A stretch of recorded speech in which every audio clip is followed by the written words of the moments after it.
በደንብ ተደርጎ እንዲደመጥ ስለምፈልግ ነው። ሰዎች ብዙ ጊዜ ስለ ሰይጣን የሚያወሩት ዓመት ሙሉ ለምንድን ነው ቢሉ ስለ ሰይጣን ካላወሩ እንጀራቸው ይዘጋል ነው ቋንቋው እሱ ነው።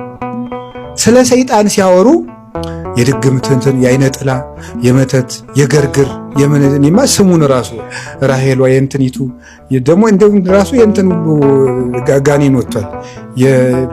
የእንትኒቱ አገርን የመጥራት ስለማልፈልግ የእንትኒቱ ማማ የምናምን ራሄሎ ምንትስ ከትካ ማንም ያስተምራችሁ ይሄን ያጋንንት ስም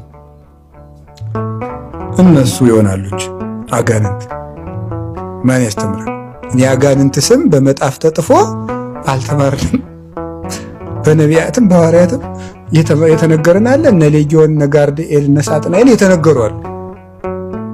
እነሱ እናውቃለን። እንዲሁ የጎጥ ደግሞ ወይ ጉድ! ደግሞ የቱርኪቱ ማን ትሆን? የኢስታንቡሏ፣ የኬንያይቱ፣ የደቡብ አፍሪካ፣ የጆሃንስበርግ እነዚህም ስም ደግሞ ይኖራቸዋል። ደግሞ በሰለጠነ ዘመን መደንቆር ጭራሽ አጋንንቱ ራሱ የአማራ የትግራይ የኦሮሞ ሁሉ እያሉ እየጠሩ ነው አጋንንቱ። አሁን እንግዲህ የሜሪላንዲቱ አጋንንት፣ የዚህ የዲሲቱ አጋንንት፣ የካናዳይቱ ደግሞ ይላሉ የሱዳኒቱ። ኧረ እንደው ከቀለዱ ላይ ቀር እንዲህ ነው። እና ሰውን ሁሉ አጋንንት ይዞታል የሚሉ ለምንድን ነው? አጋንንት ይዞታል ብለው ሰው ካመነ፣ ሰው አጋንንት እንዳለበት ካመነ ዓመት እስከ ዓመት የእነሱ እንጀራ የተከፈተ ነው። ስራቸው እሱን ነው። ቁጭ ብሎ አንድ ሰው ከአጋንንት እጅ፣ አጋንንት በሰው ላይ ተንኮል አይሰሩም ማለት አይደለም። ሰውን ከአጋንንት እጅ የምታወጣው ክርስቶስን ወደሱ በማድረግ ነው። ስለ አጋንንት በመስበክ ሳይሆን ወደ ክርስቶስ የምታመጣው ስለ ክርስቶስ በመስበክ ነው። ከአጋንንት የምታወጣው ቀመሩ ራሱ የተበላሸ ነው።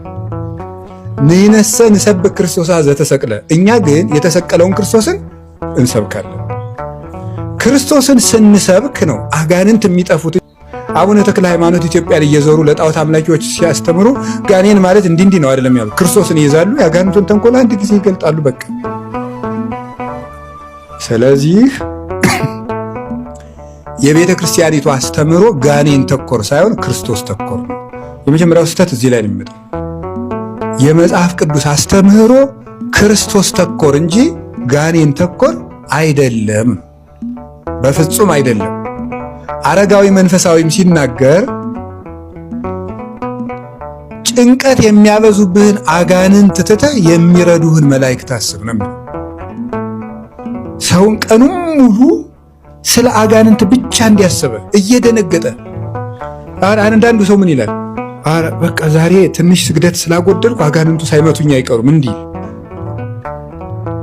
ዛሬ ጸሎት አቋርቻለሁ ጠንብሰው ነው የሚጥለኝ እንዲህ።